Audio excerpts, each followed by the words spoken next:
Hello and welcome to ActiveNet Bytes. Today, Mike and I are going to explain to you our aspiration to be a net carbon zero event and to address some of the challenges that we're all facing at the moment around decarbonisation. So, Mike, over to you. Give us an overview of what we're trying to achieve, please. Yeah, sure. So this is our ninth ActiveNet, and I guess we've always been quite conscious of trying to make the event as sustainable as possible. But the focus of the event this year is about the sector and carbon emissions and travelling towards carbon neutral. So we felt it was only right to walk the talk ourselves. So we've done a fair bit of extra work this year, right from operational stuff, which we're going to talk through in a second, to the food, to carbon offsetting, even to the after dinner speaker and what David Stalker's going to talk about. So the whole event is really focused around this massive issue facing not just our sector, but obviously the world as a whole. But I guess the starting point for me is some of the operational changes that we've made anyway. And you've been instrumental in these, Dave. So just talk us briefly through the sort of things we've been looking at over the last few years. Okay, thanks, Mike. And I think just to give a summary on this, what was really interesting was actually finance was driving this, but it actually has that carbon value as well. So things like table stands, name badges, we were printing people's names on them and they change companies. So why not just do the company name and off we go from there, which we've done. The directory, which some people still require and still like, but actually the reduction in our printing and paper costs around that are just massive. And obviously that has a knock-on event. And I think we've always tried to, with the refreshments and the food, to try and not only add colour, but add health, add plant-based, etc. And things like, removing plastic bottles. We had some feedback in 2017, I think, about the number of plastic bottles we created as a result of the event. So now we have glass bottles and glasses on the table, etc. So operationally, always good to improve the event, but often actually improve the bottom right-hand corner for us as well. Yeah, no, definitely. That's quite often the case. I guess the change this year is we've really started trying to measure and monitor the impact of the event. So one of the things we did, first of all, was look at how the meeting efficiency of an event such as ours. And we've got a nice simple graphic over here showing a typical journey to ActiveNet to attend. We estimate the average is 243 miles, 4 hours driving, which equates to around 75 kg of CO2 emissions.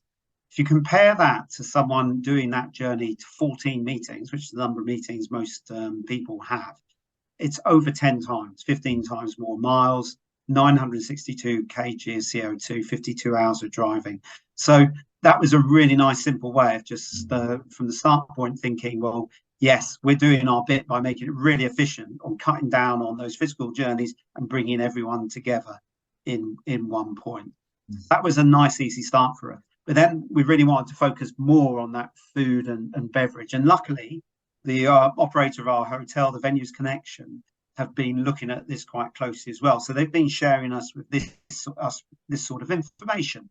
They're committed to reach net zero by 2027. And one of the key ways they're doing that is starting to carbon label all of their menus for events. So over on the left there, you can see how they're categorizing them: low, medium, and high. And it's really interesting, but it's accepted now that the easiest and biggest contribution that individuals can make to reducing their own personal carbon footprint is looking at their diets, their food and nutrition, probably more so than their driving or going by air, because it's something that we do every day. Our food choices, our shopping choices can make a massive impact. Over on the right there, you can see this in practice. So you can see an example of an events menu and how that coding, that labeling works. And straight away, you can see that the plant-based and fish type dishes, like the barbecue jackfruit bower buns, the herbalism hot dog, are significantly lower than those that are using particularly red meat like beef. So the grilled beef burger is right up there. So when people come along to the event, they'll see that the menu is really trying to push those low carbon footprint dishes, but they'll also, I think, it'll just raise awareness when they see the difference between the different dishes there. Absolutely.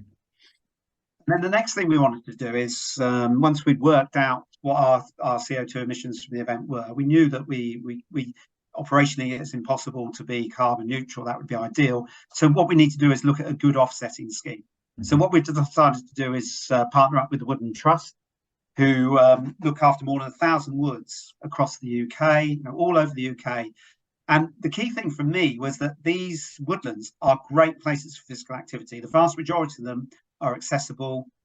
We know that in our sector, it's not just all about inside exercising now, inside leisure centres and gyms. We've got to think out literally outside the box. So these green parks, open spaces, woodlands are going to be a vital part in trying to get people more active more often. And we were working with the Woodland Trust. We've worked out what our carbon emissions are going to be, and we've worked out that the amount that we need to offset that. And so when we did that, we've estimated our event will have a carbon footprint of 25 tonnes CO2, and that calculates out at that figure of 685 to the Woodland Trust. So that's great. We're doing that. But equally, we want to work with our suppliers and with our operators. And they've already been shown. We do some really good examples of best practice, haven't they? Yeah, absolutely, Mike. And I think that's the important piece here. Yes, it's important to share what we're doing, but some of our suppliers and certainly some of our operators are working incredibly hard in this field. And we'd love to share that good practice across the sector so that we can all learn and grow and achieve our decarbonisation targets. Mike, thank you so much for this. And I also have to say thank you for your passion towards this as well, because it's really helped inform our decision.